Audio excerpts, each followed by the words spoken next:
La Biennale des Arts Inclusifs Out of the Box est de retour, découverte dans un instant. Ce dimanche, les Athénéennes présentent des courts-métrages de Tex Avery en ciné-concert, rencontre avec le chef d'orchestre en pleine préparation tout à l'heure. La culture, c'est forcément sérieux, ça se discute en fin d'émission. La culture à Genève, c'est culte. Jusqu'au 11 juin, le festival Out of the Box prend possession de nombreux lieux culturels genevois. Out of the Box, c'est une biennale d'art inclusif. Inclusif, ça veut dire une biennale qui accueille des artistes en situation de handicap et d'autres qui ne le sont pas. Au programme, des conférences, des expositions ou des arts vivants. C'est une biennale qui s'adresse à tous les publics et de plus, cette biennale elle s'inscrit dans des lieux justement institutionnels et publics, la comédie, Andata Ritorno, des lieux aussi alternatifs comme le Vélodrome. Le directeur de la galerie Andata Ritorno est habitué à offrir des cartes blanches dans son laboratoire d'art contemporain. Pour Out of the Box, c'est l'exposition Totem Évacuation Total Family qui prend place entre ses murs. Ce qui m'intéresse particulièrement en l'occurrence, c'est de donner une visibilité à justement une créativité qui n'a pas souvent place dans la culture courante.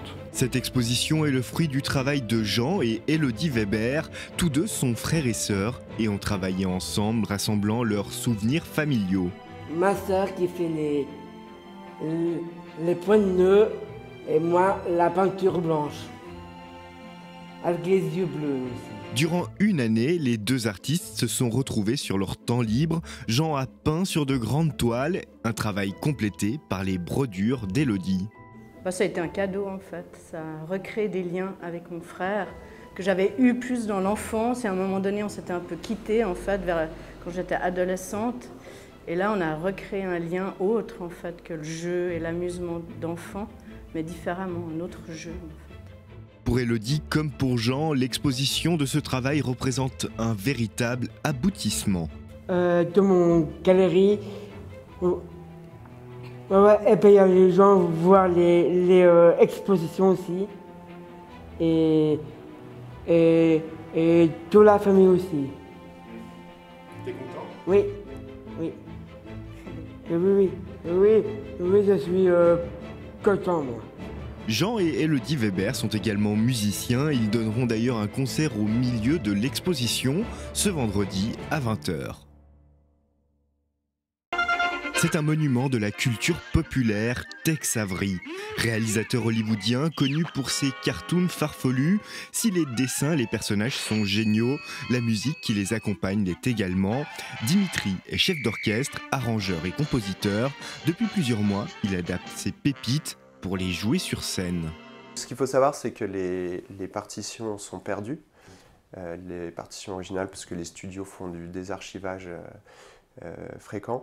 Donc moi je suis reparti du dessin animé, j'ai cherché à relever, donc c'est-à-dire prendre en dictée le maximum de choses que j'entendais, en l'arrangeant tout de suite dans la foulée pour la formation donnée, parce qu'on n'est pas du tout sur les mêmes dimensions orchestrales.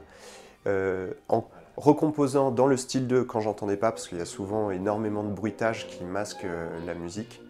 Et puis de temps en temps, je me suis accordé des petites libertés. Parmi les courts-métrages que Dimitri a adaptés, Bad Luck Blackie, un film sorti en 1949. C'est une histoire que j'aime beaucoup.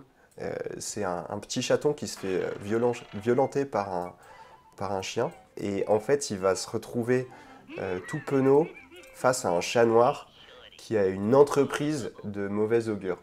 Et je pense que c'est une de mes partitions préférées, et notamment pour un endroit. Des traits de Xylo extrêmement virtuoses. Voilà, alors, et ça c'est le passage, moi c'est un passage que j'ai trouvé absolument génial. Il y a un palindrome visuel, puisque le chien se dédouble par symétrie inverse de la langue, donc la langue fait un trajet comme ça, et puis on retrouve le chien de l'autre côté de l'image. Et en fait, alors déjà, si vous regardez ici, on a la ligne de violon qui imite la forme de la langue. Vous voyez, hop, ça monte, ça descend, ça monte et ça descend.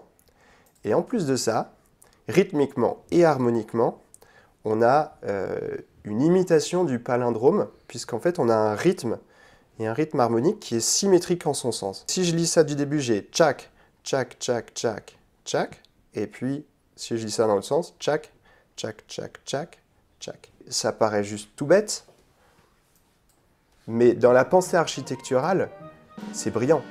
Une pensée brillante et des histoires à faire rire aux éclats petits et grands, à découvrir sur la scène de l'Alhambra ce dimanche à 17h, dans le cadre d'un ciné-concert organisé pour la 12e édition du festival Les Athénéennes.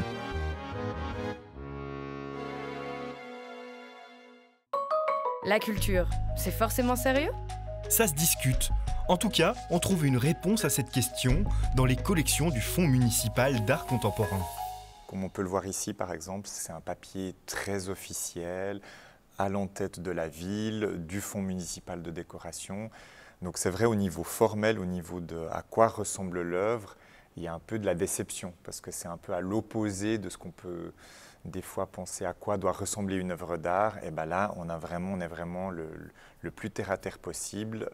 C'est une feuille de papier qui atteste que la ville de Genève achète une œuvre à Gianni Motti, et cette œuvre, et c'est là qu'il y a de l'ironie et il y a de l'humour, c'est une revendication d'une éclipse de lune qui a eu lieu en 1996. Donc Gianni Motti dit « c'est moi qui ai causé cette éclipse de lune, et puis je peux vendre cette revendication sous forme de papier à la ville de Genève ». En plus, au niveau de l'humour, si on regarde en détail, donc on a le descriptif de l'œuvre, et puis elle est vendue pour la somme de 0 francs à la ville. Et il précise en plus que c'est les honoraires d'artistes compris. Donc voilà, il y a un peu plusieurs couches d'humour dans une œuvre comme celle-là. Les musées de Genève, une intelligence réelle qui répond à tellement de questions.